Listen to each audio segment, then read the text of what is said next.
Hereby, underestimate and overestimate, we create an imbalance on how we attribute the situation. Is it fair? It's not actually fair. Now, fundamental attribution error, it was developed by Rost in 1977. It explained other people's behavior through personality and not situation. So when we want to explain people's behavior, she's a happy person, she's very responsible, she's quite a sad person, a moody person. We look a lot on the personality and not the situation. Why is she not happy today, or why is she sad today? Next one, we overemphasize on the internal causes. Now, personality hereby we mean by internal causes, and we underestimate external causes. There are two terms here: correspondence bias, a tendency to unduly attribute behavior to stable underlying personality disposition. The same one, internal attribution. And essentialism. We consider behavior to properties of people or the groups that they belong to. Now, essentialism, it means by because you're Chinese or because you're Indian, that's how you behave like this, or because you're Chinese, you have the tendency to gamble or to drink, yeah, or some things like this. We attribute to the group that they are in, or Liberian, or they like to read books a lot. But Liberians, they are not necessarily like reading books. It's just maybe because that's their job. Yeah. Next one. People tend to forget situational causes more readily than dispositional causes.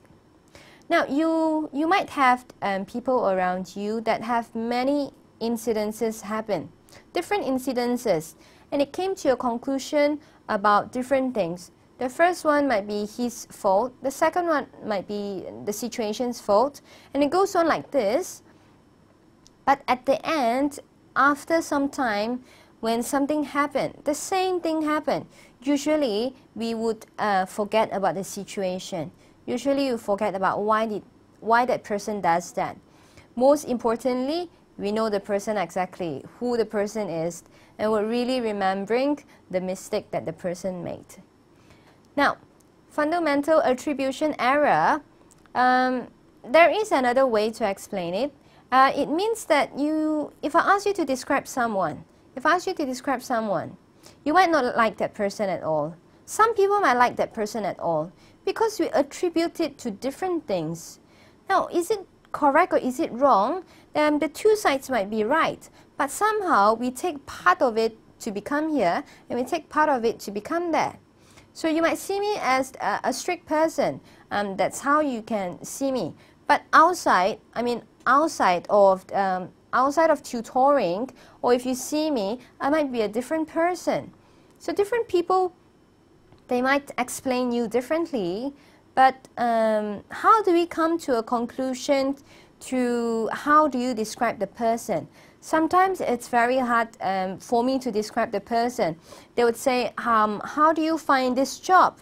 You see, if you make to a conclusion, you say it's good, mostly it's because you take the good parts of it. Or sometimes you say it's bad, it's because you take the bad parts of it. But actually it's a collective of the good and bad. And because people ask, how is the job? It's very hard for you to explain to other people for 2 hours. My job is like this, like this, like this. It's very hard. That's how we come to a conclusion about something. Now, sometimes we hate someone, yeah? But always remember, the person always have a best friend. I'm sure everyone has a best friend. You too, and I too. Now, even though you hate that person so much, okay, but I'm very sure that that person has a best friend, and that person, the best friend would think her or him as a very good person, whereas you see the person as someone you hate, or someone that doesn't like to work together with you. Now, these are the things because we attribute it to the selective factors. We choose what we want and we throw away what we don't want. The second one is the actor-observer effect. This one we explained our own situations, we explain our own true situations or environment, but others internally to these positional factors. The factors, the main reason is because we always see, when we look at many things, I mean, apart from ourselves. That's why we never blame ourselves and we blame other people. Yeah? This is the main reason. So one recommendation or suggestion I would give you is that before we judge someone else, it's always good to just look into ourselves. And did we do that? I mean, is it our fault as well? Factors. Socially desirable events, we go for dispositional factors, or socially undesirable events, we go to situation factors. Hereby, now if the event is favorable or desirable, we get A's, we score the best, we broke the world record, we will blame it on dispositional factors, it's me, yeah? Or if it's not happy, not an happy event, we always blame it to the situation. So this is what we call by actor-observer effect. Now if you look at this one, you see how we react to it. Negative behavior, how do you go? Do you attribute situation or dispositional? So because of your attribution, it actually affects to how you behave. Now when your mood is good, seriously, usually you forgive that person. But somehow, how do you attribute?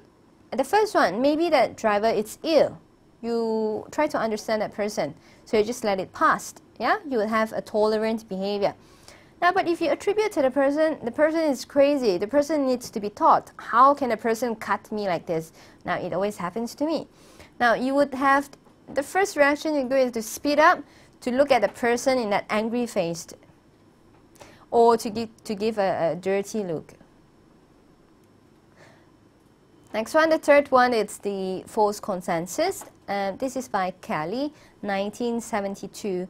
Hereby it expects others to behave the same as us. That's why when we have friends, we expect our friends to develop the same hobbies or the same interest.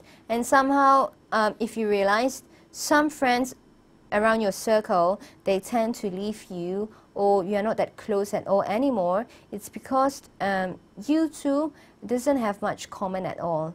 Now, that's why this is what we call by peer pressure. It means that because you want to please our friends or we want to be part of the group, we try to do what others like so that we are not left out in a group. Now, we try to find friends with similar interest. Now, when you think of doing something, you compare it with the people around you to see if they would do the same. It's actually dangerous to think so. Imitation is limitation.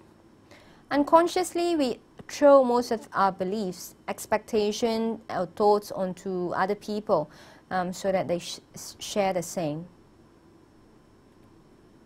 Next one is a fourth one. It's self-serving attribution bias. This one looks at you, okay, not other people. Now, when good things happen, we say it's me. Now, when bad things happen, we say it's not me, okay? When success happens, we say it's all about the man, it's all about the person. Now, but when failure comes, we blame it even to the trees outside your house or the birds, and the birds bring a bad luck to you. Now, people do that, Now, humans are pretty much self-serving. When we say what is self-serving, you know, serving in terms of service or a waiter, we like to serve ourselves, we like to treat ourselves nicely. We are pleasers of ourselves. Now, coming to a conclusion, we would say that in the same situation, what makes you have different attribution? We can look into your mood. Mood is a huge factor. Or we can look into the environment. Is it a cramped place, or is it a noisy or a quiet place? Or the time factor. Do you have the time for that? Or the sudden awareness of something?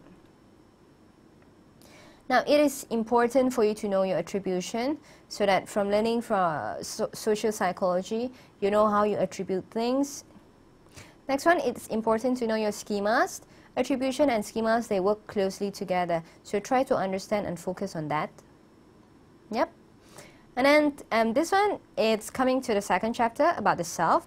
Now, you would see there is a person